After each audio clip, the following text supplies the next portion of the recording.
And as Jubilee entered in coalition agreements with PDR in 2017, that indeed there exists a coalition agreement between the Jubilee political party and PDR, now renamed UDA.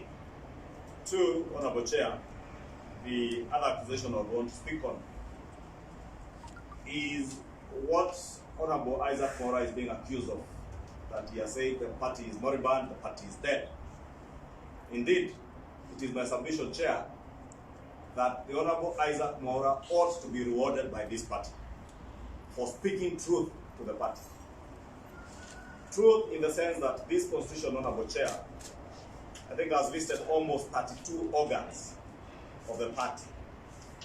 If I'm right, I think there are about 32 organs of the party.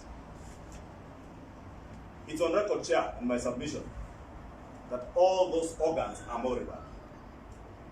The only time, Honorable Chair, the parliamentary group of the Jubilee Party has been summoned to meet by the party leader is when the party is removing party members from leadership positions, members who were elected on the party, and some of those leadership positions, as you are aware, have since been handed over to ODM party.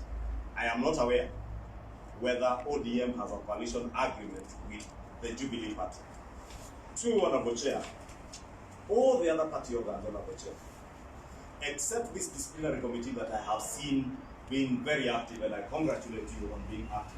But caution you, Honorable Chair, that you must be careful that this does not become a photocopy of the Okiki Amayo KANU disciplinary committee.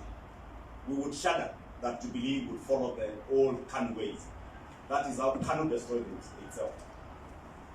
The only reason I associate myself with the sentiments of Honorable Mwaura when he says that he may, and many of us as party members, and indeed the country, may not have a lot of confidence in the processes here, is because of things that have been said not by ordinary party members, the vice chair of the party, the party chairman, who is a convener of this and the appointing authority of this committee here. They have spoken on the possible expulsion of Isaac Mwaura. Chairman, where I come from, they say in our local dialect that that when a river is flowing, it will follow the easiest route where the soil is weakest. Probably, the party has found that the weakest link within the party membership of Jubilee is a member representing people with disabilities. And that is probably why those people living with disability have been denied an opportunity even to witness the prosecution, the unfair prosecution of one of them. Honorable Chair, the party is I am not aware, Honorable Chair. It's being recorded by the media. And this is public hearing. And we can only have enough numbers. It's okay. Maybe next time, Honorable Chair, the party, since we are contributing a very good amount of, very handsome amount of money, should consider hiring the Kasarani Gymnasium where we can accommodate more people to be able to hear, because this is a people's party. We take great exception, Honorable Chair, and I say this as a witness and as a party member, to the fact that one Jubilee party is nobody's private property. Not the chairmans, not the party leaders, not the vice chairman. This is a public institution, not funded by members' contributions, but funded by taxpayers. Taxpayers, I have been a chair of the Budget and Appropriations Committee, Honorable Chair. This party is the greatest beneficiary of public funds in this country. Therefore, every process within the party should be done in a transparent, accountable way, and in ways that promote democracy, not kill democracy. Why I say Honorable Mwaura should be rewarded by this party is because he is speaking truth to the party.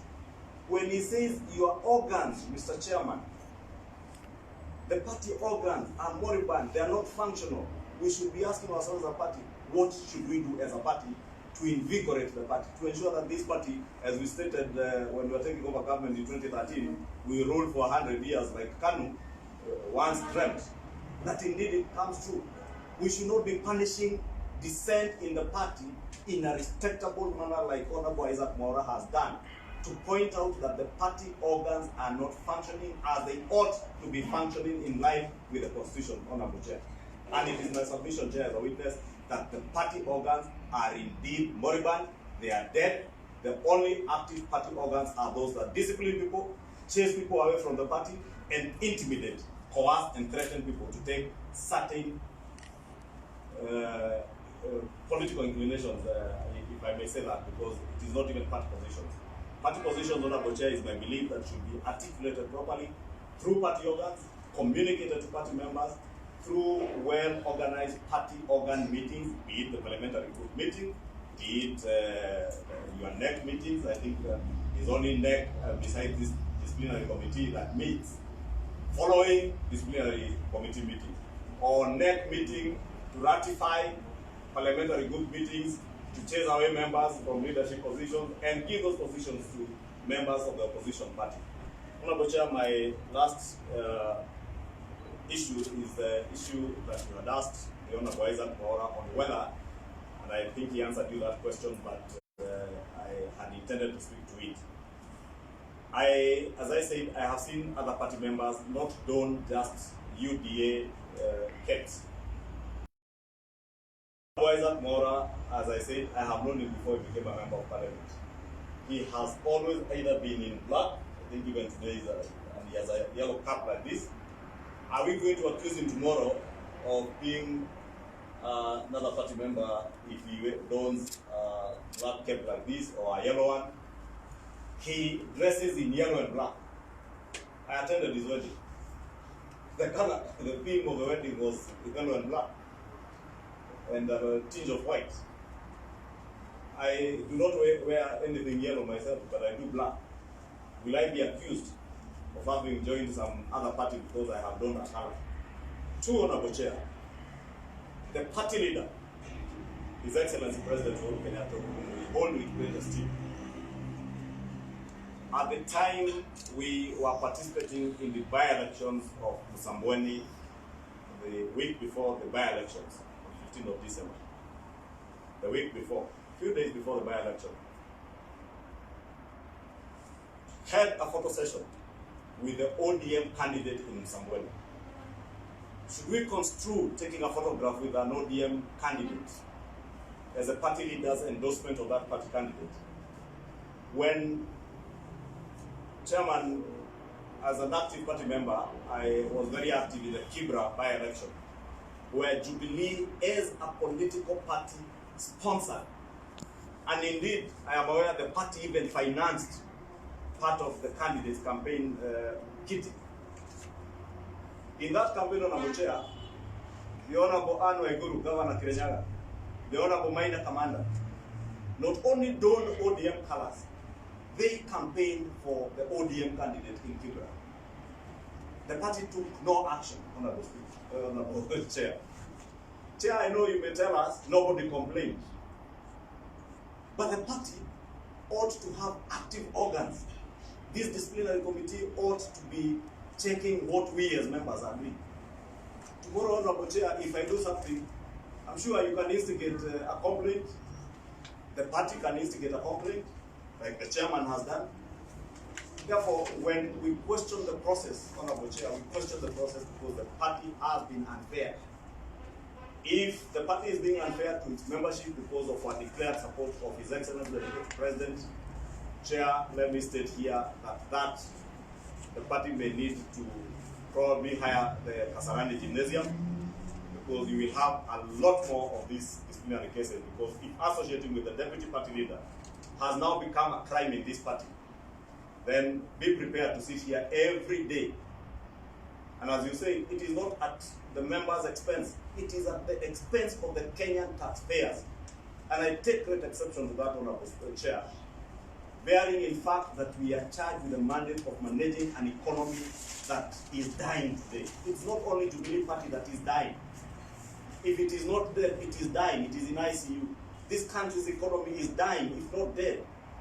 We have a responsibility as elected members of parliament on Jubilee that is governing this country, to ensure that we also make sure that the party utilizes public resources in the most prudent and efficient manner. And I want to submit that utilizing public funds on spurious allegations by a complainant who is not even aware of whether the party has coalition agreements with other parties, on spurious allegations by a complainant who alleges that somebody is deemed to have left a party because he has attended a function to celebrate the win of a Hustler Nation candidate in some way. And I can tell you, I subscribe to the Hustler Nation narrative, and it is not a tribe. The Hustler Nation narrative is not a political party. Isaac Mwaura did say and at the rally there that he subscribes to the Hustler Nation narrative, which is not a political party.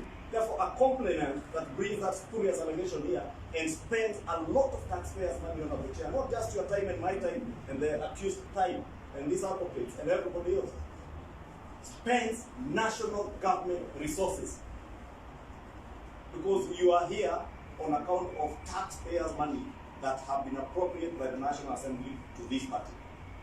With that, Honorable Chair, let me say I can submit that the Honorable Isaac Mwaura is a Jubilee member, very focused member of the Jubilee Party, very active. We tirelessly worked before the 2017 election to bring this man on board into the Jubilee Party because we knew the value he gives to the party. He has given value. He has submitted reports of his work as a member representing a very vulnerable sector or part of our society, people living with disability. I have seen the Honorable Isaac Mwaura, the Honorable Sankok, who called himself nominee 001 on Jubilee Party, speak on behalf of people living with disabilities. Only yesterday, this gentleman, Honorable Sankok, was speaking about an issue of a man living with disability in Nyeri, Mwaura, who was knocked out by a convoy of our own people within the party. Maybe some are within the party, and I know because some are within the party, and killed. And that matter is being covered up because it is a poor family that has nobody to speak for. Why not for Isaac Mwaura and the nominated member, Sanko, who speak on behalf of people living with disability, Honorable Chair? Therefore, we need Honorable Chair to be fair. I want to implore on you, Chair, as a committee, as a party, use this opportunity not to kill democracy in this country, not to kill and destroy this party. Use the opportunity accorded to you by Senator Mwaura to rethink on how we will re-engineer this party and make it to be an icon of parliamentary and political parties democracy in this country. That was the intention of this party when we folded up many parties to form one huge national movement, Honorable Chair. It is sad that today we are moving backwards. With that, Honorable Chair, I'd like to submit. Yes, sir. You know, this is where the committee just comes. And we will see the parliament. Also,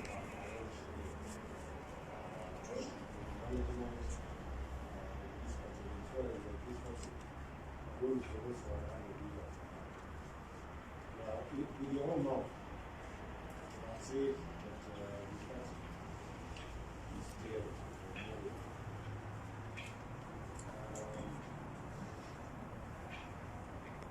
Without going wasting time on that, going on that issue, what's in your view as a politician, as a young politician, because you have a long way to go in this country, what's in your view is the role of the disciplinary machinery in the political party settings in our democracy? Chair, as you said, when I say party organs are moribund and dead from the actions of the party itself, when did we last convene an NGC, an NDC, or even a Jubilee parliamentary group meeting? Since 2017, Honorable Chair, I can submit we have had not more than 3 parliamentary group meetings. The first one was immediately before the elections were nullified, the presidential elections were nullified. Very unpleasant meeting, where very many unpalatable things were said to members of the party, newly elected members of parliament. including Honorable Soro, who was newly elected, and although he was not belong to the party, he was there as a friend of the party. And palatable things were said. The second meeting was immediately after the nullification. The third meeting, Honorable Chair, was when the party sought to eject the leadership of the party, the parliamentary leadership of the party. Therefore, when you ask yourself where a party is only holding meetings when it is chasing away its own members, Honorable Chair, and not because those members have not articulated the party ideals and policies in Parliament as they stood in leadership within Parliament. I can tell you the Honorable Mwaura, the Honorable Achali, the Honorable Cecily Mbarile, who are being chased during that PG, are leaders who have worked tirelessly for this country and this administration and this party. Those are the people who brought us together in Parliament to articulate the party policies on even legislative agenda then, Honorable Chair. Therefore, you would be lost as a party member when you find that the only organs that meet to, not even to discipline, to intimidate, coerce people. Two, Honorable Chair, this committee has a huge role in the promotion of democracy, not just within the party, but within the country. And the role that this committee is charged with is one of ensuring that there is fair administration of justice within the party in line with the party constitution, the country's laws, and the country's constitution. That is my view of what should be the role of this committee. This committee should not seem to be an organ or a committee that is being used either by the party chairman, or the party vice chairman, or the party leader, or the party deputy leader, or any party member to punish unfairly members who speak on issues that should be used to improve the party. And that's why I said my submission is that this party ought to be rewarding Senator Isaac Mwaura for speaking truth to the party. And the party then should look inwards and ask itself, where is it that we have also gone wrong as a party? We would want to see this party, as I say, govern for another 100 years. We will play our part as political leaders, as elected members of Parliament. We have ensured, I did that when I was chairman of the budget committee, I ensured that indeed the party, as much as we are not able to meet the statutory threshold of the political parties fund, but we ensured at least that we appropriated adequate resources to political parties to be able to advance the growth of democracy. It is sad, Honorable Chair, and that's why I say it is also an abuse of our taxpayers' money to sit in processes that don't seem to be fair. Therefore, Honorable Chair, we have our role and we will play our role without fear of intimidation or coercion, without fear of telling the party and its leadership the truth as it is. Because we represent people, Honorable Chair. We represent members of this party. It is not every other member of the party who will be able to come in. If, as an elected member of Parliament, on humility, I can be denied entry into my party headquarters, Honorable Chair, what happens to that unfortunate young man in Nyeri who has been read over, or any other man or woman living with disability, represented by Isaac Mwaura, and purports or claims to be a member of this party? Will he ever gain entry to the party headquarters?